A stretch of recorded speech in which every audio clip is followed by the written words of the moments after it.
দুর্বল, তারা দয়া করে আমার এই ভিডিওটা দেখবেন না। অনেক দিন থেকে পাশের রুমটা খেয়াল করছি, সব সময় তালা লাগানো থাকে। আমি কখনো রুমটায় গিয়েছি বলে মনে পড়ে না। আম্মুকে জিজ্ঞেস করলাম, আম্মু ওই রুমটাতে কি আছে? আম্মু বললেন, তোমার জানার প্রয়োজন নাই, ওই রুমে তোমার যাওয়ার দরকার আছে বলে আমি মনে করছি না।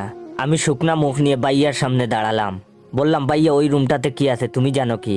ভাইয়া বলল, তোর তাতে কি, যা টাকার তাই আছে, যা ভাগ। আর দাঁড়া, এক গ্লাস পানি এনে দে তো। আমি আচ্ছা বলে রুম থেকে টান পায়ে বের হয়ে গেলাম পানি আনতে। রাত এখন 12টা। ভাইয়া ঘুমিয়ে আছে মরার মতো, দেখলেই বালিশ চাপা দিতে মন চায়। আমার চোখে ঘুম নেই, মাথায় একটা কথা ঘুরপাক খাচ্ছে, যে করেই হোক ওই রুমে যেতেই হবে, দেখতেই হবে কি আছে। বিছানায় ঘন্টা খানেক গড়াগড়ি করে উঠে গেলাম ভাইয়ার পাশ থেকে। নিঃশব্দে গুটি গুটি পায়ে ঘর থেকে বের হয়ে পাশের রুমটার সামনে দাঁড়াতেই ঘড়িতে শুনান দিল এখন রাত 1:30 বাজে। উফ, এই ঘড়িটা 8 ঘন্টার পর পর কি যে শুরু করেছে।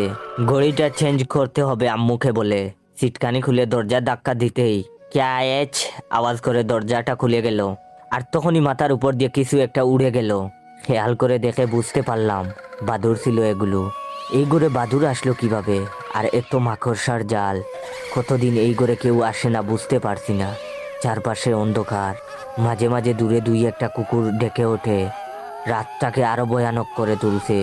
আমি টর্চ মেরে গুটি গুটি পায়ে মাকড়সার জাল ছিঁড়তে ছিঁড়তে সামনে এগিয়ে যাচ্ছি।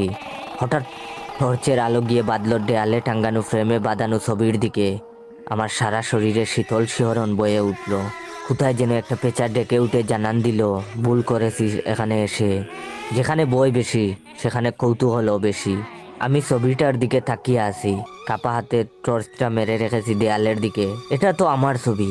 টর্চটা আস্তে আস্তে নিচের টেবিলের উপর গিয়ে বিঁধল। ধুলোর স্তর জমে আছে টেবিলে, আর স্যাঁতস্যাঁতে গন্ধ। নিস্তব্ধ হয়ে গেলাম।